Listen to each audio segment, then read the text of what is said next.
hello लोगोफोर दिनै आरो फिन खनसे भिडिअ फैफिनबावनाय जाबाय थ' खोनादों आं सार सिला बिथांखौ देहा हालत गाज्रि होननानै खोनादों थ' सासेया सोंहरदों सारमोना एसे अननानै भिडिअ खालामफैबा मोजां जागोन होननानै बिथां अनथोबजों आं एसे सावरायलायनो सार सिलाखौ लोमजादों होननानै खोनादों सोंहरदोंबो दा बिनि बारै सारा मा होननानै बुंगोन एसे फोरमायहरदो सारनि बारै जेब्ला माने सिरियास होननानै खोनादों अब्ला माने जों दुखु मोनदों ओमफ्राय बै समावथ' सिलिगुरियाव हस्पिटालाइज जादों होननानै खोनाबाय सानबैसे एडमिट जाहैगो माब्ला फैफिनखो बेखौथ' जों खबर मोनासै आरो बे कभिड-19नि मोनसे दिनैसिमबो प्रट'कल दङनो मेनटेन खालामनांगौ इन्टार स्टेट डिस्ट्रिक्टआव माने थांलाय फैलाय खालामनो मोनैनि थाखायनो जोङो सारखौ खबर लाहैनो हायाखै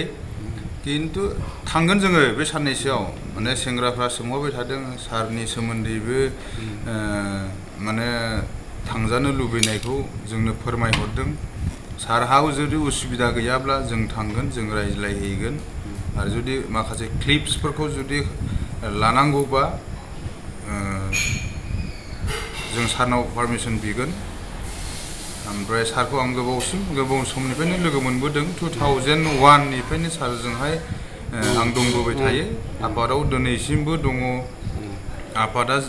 दिनै डिसबेन्ड जानानै थांबाय सक्ति जाबाय मोनसे एकर्ड जाबाय एनडिएफबिनि नामाव किन्तु सारनि मावबोनाय सारनि बिथोन होबोनाय फोरोंनाय बिनि जे एक्टिभिटिस जों गोसोआव दङ बै समाव जोंनि सिगाङाव जोंखौ मा बुंदोंमोन मा फोरोंबोदोंमोन जों दिनैसिमबो एप्रिसिएट खालामो आरो सारखौ जोङो थांनानै नायगोन जोङो सारनि हेल्थखौ माबायदि नङा दा आंनि खावलायनाय जेसेबां एक्स एनडिएफबिफोर बिथांमोना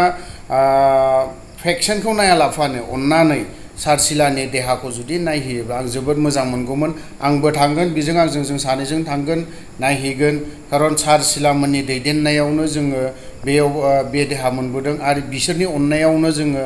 गोबां जायगाबो नुदों आरो बिसोरनि अननायावनो जोङो थांनानैबो दङ होननानै बुंनो हागोन मानो होननानै बुङोब्ला दिनै सार सिलाया सानसे समाव वेस्टार्न कमान्डनि सिइअ'बो जादों देरा बेंगिरि गोबां मावबोदों ओंखायनो बिथाङा बर' हारिनि थाखाय गोबां सेक्रिफाइस खालामबोदों गुबुन कान्ट्रियावनो होन मायावबा होन दिनै बिनि थाखाय अननानै आं खावलायगोन जे सानसे समाव माबा मोनसे जादोंब्लाबो जों बेखौ हमथाबना थायालाफानो जों सार सिलानि देहाखौ बा हालतखौ थांनानै एसे खबर लाहैयोब्ला मोजां मोनगौमोन आरोखि थ' आङो जों सानैजोंनो थांगोन आंबो लोगो मोनबोदों सेकेन्ड बेटेलियनाव 2000 सोआवनिफ्रायनो लोगो मोनदों आं बिनि लिडआवनो गोबाव सम थानो मोनदों आरो बिनि दैदेननायावनो गुबुन कान्ट्रि आं थांनो मोनदों बिथाङा जुदि आंखौ हगार हरामोनब्ला आङो दिनैहाय गुबुन कान्ट्रिनि खोथा बा माबा माबिनि खोथाखौ फंसेब्लाबो बुंनो हानायनि पावारा फैनो हानाय नङा बांलादेशनि खोथा बांलादेशआव थांनायनि सेलेक्सन खालामनाय बिथां सारानो आंखौ खालामनानै हरदों थ' बिथांखौबो खालामनानै हरदों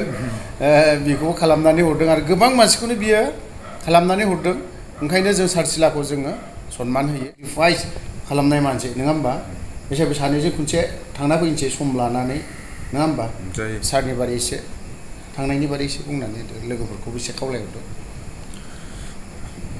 बयबो जांख्रिथायारि जोंनि मावथि बारग' एनडिएफबि मावथि लोगोफोरखौ आं खावलायदों जों थांनो हायैनिथ' खारन गैया गोजानथ' नङा खाथिल'सो थाङोबा थाखा फैसाजों खोथा गैया थांनानै मटिभेसन थांनानै लोगो लाहैयोबा मोजां गाज्रि सावरायहैयोब्ला गोजोननाय मोनगोन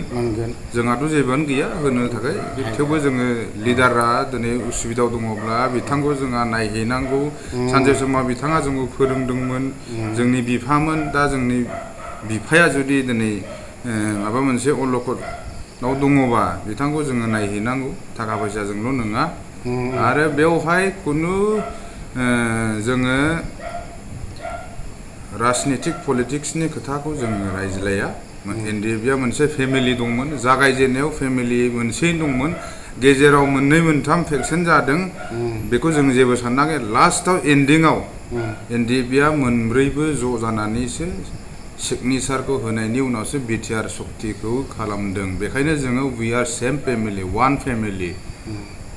वी सापर्ट इच आदार बेखायनो सारखौ जोङो नायनायाव बयबो माने मदद खालामनांगौ बेखिनिखौ आङो खावलायबाय दर्शक लोगोफोर आं दिनै भिडिअखौ आं एसेयावनो दोनथ'नाय जाबाय नोंथाङा जुदि आंनि चेनेलाव जुदि गोदानबा साबस्क्राइब खालामनानै हो